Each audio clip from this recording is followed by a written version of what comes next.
بسم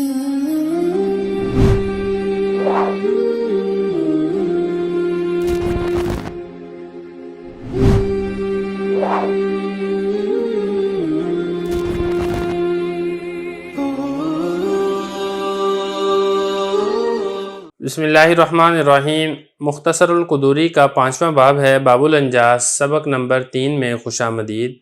آج کے سبق کے اندر ہم نجاست غلیظہ اور نجاست خفیفہ کے بارے میں پڑھیں گے۔ عبارت دیکھ لیں، ترجمہ کرتے ہیں اور آخر میں اس کی تشریح کرتے ہیں۔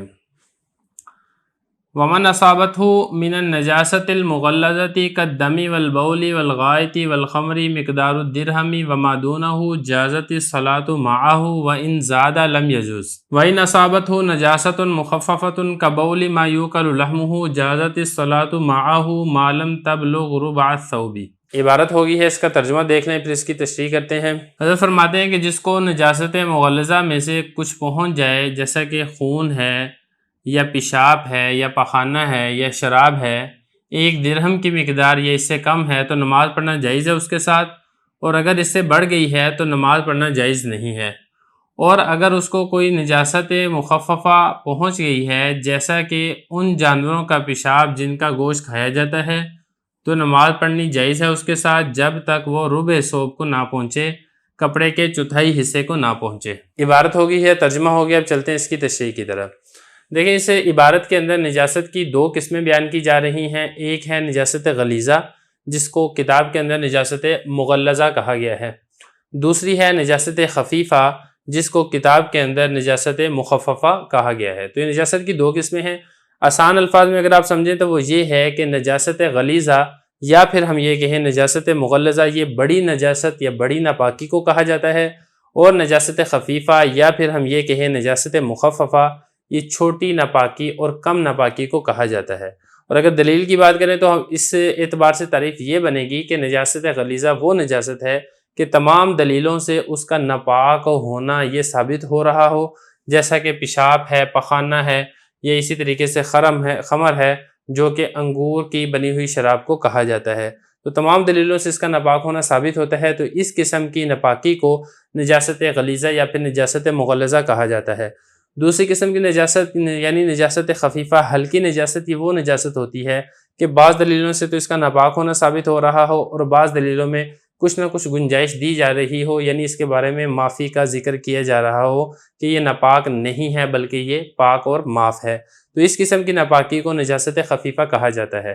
تو نجاست غلیظہ یہ غلظ سے ہے، یہ نجاست غلیظہ یہ کہتے ہیں سخت ناپاکی کو، اور نجاست خفیفہ یہ کہتے ہیں ہلکی ناپاکی کو۔ حکم کے اعتبار سے بھی دونوں میں فرق ہے، نجاست غلیظہ کا حکم بھی سخت ہے، اور نجاست خفیفہ اس کا حکم بھی نرم اور ہلکا ہے، کیونکہ خفیفہ یہ کہتے ہیں خفیف سے نا، خفیف کا مطلب ہلکا ہونا، نرم ہونا، اور غلیظہ یہ غلیظ سے ہے، اس کا مطلب ہوتا ہے سخت ہونا، شدید ہونا۔ اب اس میں بات یہ کر لیتے ہیں کہ نجاست غلیظہ اس کی مقدار کتنی معاف ہے، اور نجاست خفیفہ اس کی مقدار کتنی معاف ہے۔ دیکھیں، کتاب کے اندر جو ذکر کیا ہے وہ یہ ذکر کیا ہے کہ اس میں مقدار درہم یہ مقدار معاف ہے، یعنی 1 درہم کے اعتبار سے اتنی مقدار میں اگر نجاست غلیظہ لگی ہو یا اس سے کم لگی ہو تو پھر وہ معاف ہے، اور اگر اس سے زیادہ ہے تو پھر وہ معاف نہیں ہے۔ اب یہاں پہ بات یہ کر لیتے ہیں کہ درہم کی مقدار کتنی بنتی ہے۔ دیکھیں، درہم کے اعتبار سے اس کی 2 جہتیں ہیں۔ ایک تو جہت ہے کہ اس کی لمبائی چوڑائی کتنی ہے، یعنی وہ کتنے سینٹی میٹر کے اندر ہے، کتنے مربع سینٹی میٹر میں ہے، اور دوسرے اعتبار سے بات کر لی جائے کہ اس کا وزن کتنا ہے۔ 2 چیزیں ہیں۔ تو نجاست غلیظہ کی پیمائش بھی دونوں طریقوں سے ہی کی گئی ہے۔ ایک طریقہ تو یہ کیا گیا ہے کہ اس کی لمبائی چوڑائی کتنی ہے، یعنی پھیلاؤ کے اندر کتنی ہے، اور دوسرا یہ ہے کہ اس کے وزن کے اعتبار سے وہ کتنی ہے۔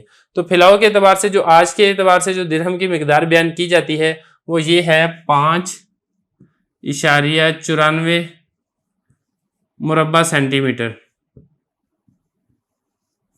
اس کو مٹا دیتا ہوں۔ یہ آج کل کے دور کے اعتبار سے اس کا پھیلاؤ ہے۔ پرانے زمانے میں جو 1 روپے کا سکہ ہوتا تھا نا، وہ جتنا اس لمبائی چوڑائی میں ہوتا تھا، یہ بھی کہا جاتا ہے کہ جو ایک ہتھیلی کی یہ مقدار ہے، اس اعتبار سے جتنی لمبائی چوڑائی بنتی ہے یہ ہے اس کی لمبائی چوڑائی کے اعتبار سے۔ اور اگر وزن کے اعتبار سے بات کی جائے تو وزن کے اعتبار سے یہ بنتی ہے 4.35 گرام، یہ بنتی ہے۔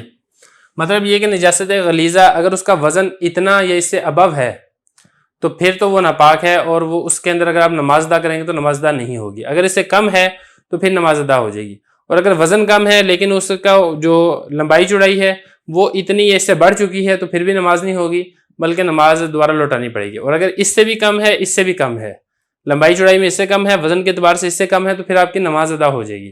اب نماز ادا ہو جائے گی، اس کا مطلب یہ نہیں ہے کہ آپ کے لیے بغیر کراہت کے نماز پڑھنا درست ہے، مطلب یہ ہے کہ آپ اگر نماز ادا کریں گے تو آپ کا فرض ادا ہو جائے گا، لیکن آپ کو اس نماز پر ثواب نہیں ملے گا، کیونکہ اس قسم کی نجاست کے ساتھ نماز پڑھنا یہ مکروہ تحریمی ہوتا ہے، مطلب یہ کہ اس کے اوپر آپ کو ثواب نہیں ملتا، لیکن جو فرض ہے وہ فرض ادا ہو جاتا ہے۔ تو اس لیے اگر ناپاکی لگی ہو، چاہے تھوڑی لگی ہو چاہے بڑی لگی ہو، اس کو اچھے طریقے سے صاف کریں۔ یہ تو بات ہوگی نجاست غلیظہ کی۔ اب بات کر لیتے ہیں نجاست خفیفہ کی۔ نجاست خفیفہ یہ حضرت فرما رہے ہیں، اس کی ایک مثال دی ہے، بول ما یوکل لحمہ، وہ جانور جن کا گوشت کھایا جاتا ہے ان کا جو پیشاب ہے آیا یہ پاک ہے یا یہ ناپاک ہے۔ تو اس میں چونکہ دلیلوں کے اندر اختلاف پایا جاتا ہے، جیسا کہ بعض لوگوں کو نبی کریم صلی اللہ علیہ وسلم نے اونٹوں کا پیشاب پینے کا بھی حکم دیا تھا، تو اس وجہ سے پتہ چلتا ہے کہ یہ پتہ نہیں شاید پاک ہے یا پتہ نہیں شاید ناپاک ہے۔ تو اگر یہ ناپاکی لگ جاتی ہے کپڑوں کے اوپر تو پھر یہ کتنی مقدار میں معاف ہے؟ تو اس کے بارے میں حضرت فرما رہے ہیں کہ جب تک ربع ثوب کو نہ پہنچے۔ اب ربع ثوب کا کیا مطلب ہے؟ جیسے یہ بازو ہے نا، اب بازو یہاں سے لے کے یہاں تک یہ پورا بازو ہے، اس کے آپ 4 حصے کریں، پیمائش کر لیں آپ اس کے 1 2 3 4۔ تو اگر چوتھائی حصے سے کم ہے تو پھر تو یہ معاف ہے۔ معاف ہونے کا مطلب یہ ہے کہ نماز ادا کریں گے تو فرض ادا ہو جائے گا، اور اگر اس سے بڑھ چکی ہے تو پھر یہ معاف نہیں ہے، مطلب آپ نماز ادا کریں گے بھی تو اس کے ساتھ آپ کی نماز ادا نہیں ہوگی۔ باقی حکم یہاں پر بھی یہی ہے کہ چاہے کم ہو یا زیادہ ہو، آپ نے اس کے ساتھ نماز نہیں پڑھنی، بلکہ اس کو حتی الامکان کوشش کر کے پاک کر کے پھر آپ نماز پڑھیں، تاکہ آپ کی نماز کراہت سے بالکل خالی ہو چکے۔ تو یہ سارا مسئلہ تھا نجاست غلیظہ کا، نجاست خفیفہ کا مسئلہ سمجھا دیا۔ اب کتاب کی عبارت ہے، یہ بھی تھوڑی سی دیکھ لیں۔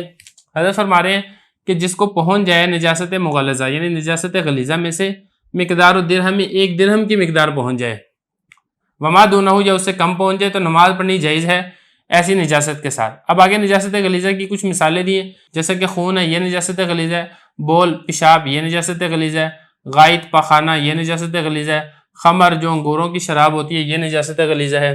یہ کچھ مثالیں دی ہیں، پاخانہ بھی اس کے اندر آتا ہے، اور بھی کافی چیزیں اس میں آتی ہیں۔ تو مقدار درہم ہو یا اس سے کم ہو تو نماز پڑھنی جائز ہے اس کے ساتھ۔ جائز ہونے کا مطلب یہ نہیں ہے کہ آپ کی نماز بغیر کراہت کے درست ہو جائے گی، مطلب یہ ہے کہ آپ کا فرض ادا ہو جائے گا، لیکن یہ والا کام ٹھیک نہیں ہے۔ کوشش کریں اس کو صاف پاک کر کے پھر آپ نماز پڑھیں۔ آگے چلیں، وَإِن زَادَ لَمْ يَجُزْ، اور اگر اس سے بڑھ چکی ہے، مطلب وہ پھیلاؤ کے اندر مربع 5.94 مربع سینٹی میٹر سے بڑھ گئی ہے، یا وزن میں 4.35 گرام سے بڑھ چکی ہے، لم یجوز، تو پھر نماز پڑھنی بالکل جائز ہی نہیں ہوگی۔ وَإِنْ أَصَابَتْهُ نِجَاسَةٌ مُخَفَّفَةٌ، اور اگر نجاست مخففہ پہنچ چکی ہے، اس کی مثال ایک دی ہے، جیسا کہ بول ما یوکل لحمہ، یا اسی طریقے سے جو پرندے ہیں، پرندوں کی بیٹ وغیرہ، یہ بھی نجاست خفیفہ کے اندر آتی ہے۔ جازت الصلاۃ معہ، تو نماز پڑھنی جائز ہے، مطلب یہ کہ آپ کا فرض ادا ہو جائے گا، ما لم تبلغ ربع الثوب، جب تک کہ یہ نجاست ایک کپڑے کے چوتھائی حصے کو نہ پہنچے۔ مطلب شلوار ہے نا، تو شلوار میں بھی یہ دیکھیں آپ اس کے 4 حصے کریں، تو اگر چوتھائی حصے سے کم ہے تو پھر نماز آپ کی ہو جائے گی، اگر چوتھائی حصے سے بڑھ گئی ہے تو پھر آپ کی نماز نہیں ادا ہوگی۔ تو یہ تھوڑا سا مسئلہ تھا جو کہ ہم نے کلیئر کر لیا ہے۔ اب اگلے سبق کے اندر باقی احکام کے بارے میں پڑھیں گے۔